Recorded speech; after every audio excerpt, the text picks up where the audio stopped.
বলে পুত্র নাতি বলিবে দেউলাম্বর আমর হইলে ধর্ম নাশ জীবর।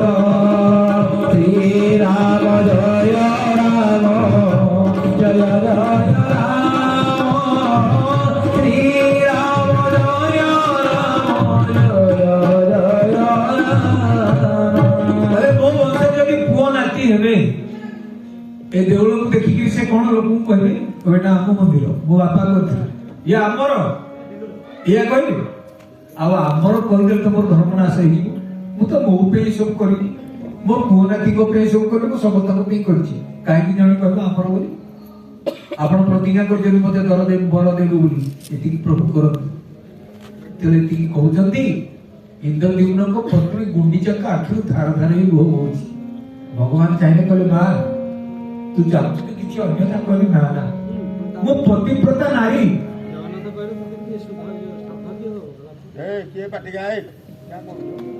ମୁଁ ପତିବ୍ରତା ନାରୀ ମୋ ସ୍ୱାମୀ ଯାହା ମାଗିଛନ୍ତି ମୋ ଛାତିରେ ଦାରୁଣ ଯନ୍ତ୍ରଣା ହଉଛି।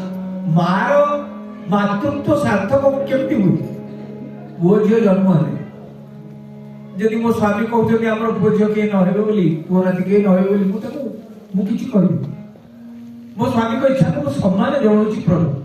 କହିଲେ ମା ତୁ କାନ୍ଦୁଛୁ କି ପୁଅ ହେବେନି ବୋଲି? ଶୁଣ ଯାହାର କେହି ନାହାନ୍ତି ତାର ମୁଁ।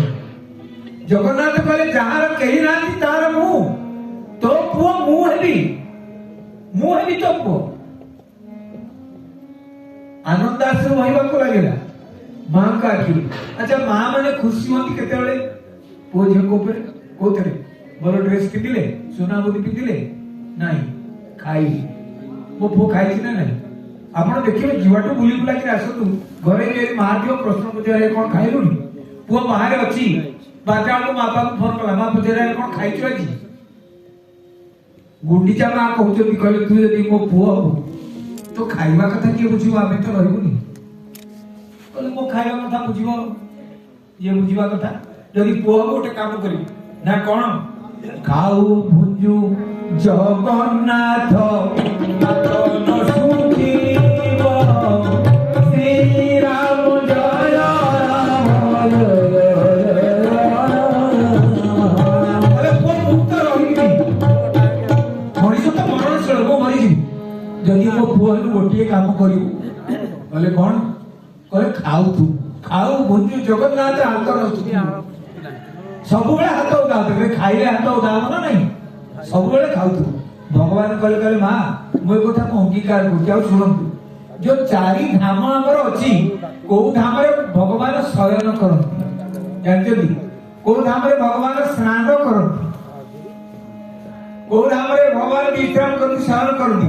ଆଉ ଗୋଟେ ଧାମରେ ଭଗବାନ ଖାଲି ଖାଆନ୍ତି। ସେ ଧାମଟା କୋଉଟା? ପୁରୀ ଧାମ ପୁରୁଷୋତ୍ତମ ଧାମ। ଏଟା ଖାଇବା ଧାମ। ଏତେ ଆଉ କୋଉଠି ଠାକୁର ଖାଆନ୍ତି? ଧୂପ ପରେ ଧୂପ। ଆପଣ ଧୂପ ବା ଅର୍ଥ କଣ ଭାବୁଛନ୍ତି? ଭଗବାନ କାହିଁ ଧୂପ ବୁଲାଏ କି? ସକାଳ ଧୂପ ମଧ୍ୟାହ୍ନ ଧୂପ ସନ୍ଧ୍ୟା ଧୂପ ଧୂପ ଦିଆ ହୁଏ। ଯେତେ ଥର ଖାଆନ୍ତି ଓଟା ତାଙ୍କ ଧୂପ। ଆଉ ଖାଇଲେ କଣ ଗୋଟେ ପ୍ରକାର? ସକାଳୁ ଟିଫିନ ଅଲଗା ପ୍ରକାର। ଆଚ୍ଛା ଜାଣିଛନ୍ତି ପୁଣି ଠାକୁର ଆମର ଏଡେ ରସିକିଆରେ ରାତିରେ ପଖାଳ ଭାତରେ ଦହି ପଡ଼ିଲେ ସେ ଖାଆନ୍ତି। ହଁ ଏଇଭଳିଆ ଲୋକ ସିଏ।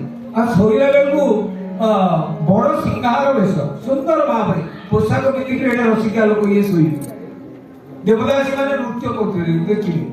ଆପଣ କହିବେ ଆମେ ଖାଲି ଟିଭି ଦେଖୁଛୁ। କିଏ ଟିଭି ଦେଖୁଛ? ଦେବଦାସୀଙ୍କ ନୃତ୍ୟ ହଉଥିବ ଶୋଇବେ ପ୍ରଭୁ। ଭଗବାନ କହିଲେ ମା ତୁ ଯାହା ଆଦେଶ ଦେଲୁ ତୋର ଶିର ଧାର୍ଯ୍ୟ। ଯେତେ ଦେଉଥିବୁ ସେତେ ଖାଉଥିବି ନ ଶୁଖିବ ମୋର ହାତ। ଜଗତ କହିବ ଖାଇବା ଠାକୁର ନୀଳା ଚଳେ ଜଗନ୍ନାଥ। କହିଲେ ମା ତୋ ଦ୍ୱାରା ସୂକ୍ଷ୍ମ ରୂପରେ ଯେତେ ଖାଦ୍ୟ ଦିଆଯିବ ଯେତେ ଦେଉଥିବୁ ସେତେ ଖାଉଥିବି ନ ଶୁଖିବ ମୋର ହାତ। ମୋ ହାତ ଶୁଖେଇ ଦେବିନି। ତୁ ଯାଇ ମାଗୁଛୁ ତ କେବେ ହାତ ଶୁଖିବ? ଖାଉଥିବି କାଲି ଖାଉଥିବି। ଆଉ ସଂସାର ସମସ୍ତେ କହିବେ ଯେ ପ୍ରକୃତରେ ଖାଇବା ଠାକୁର ହଉଛନ୍ତି ନୀଳାଚଳ ଜଗନ୍ନାଥ। ବୋଲେ ଜଗନ୍ନାଥ ଭଗବାନ କି। ଆଚ୍ଛା କାହିଁକି ଭଗବାନ ଏମିତି ଖାଇବା ଠାକୁର ହେଲେ? ଖାଇବାକୁ ପ୍ରକୃତରେ ଭଗବାନ କିଏ ଦିଏ? ଆଉ ଜଣେ ମା ଦିଏ। କୋଠ ଭୋଗୀ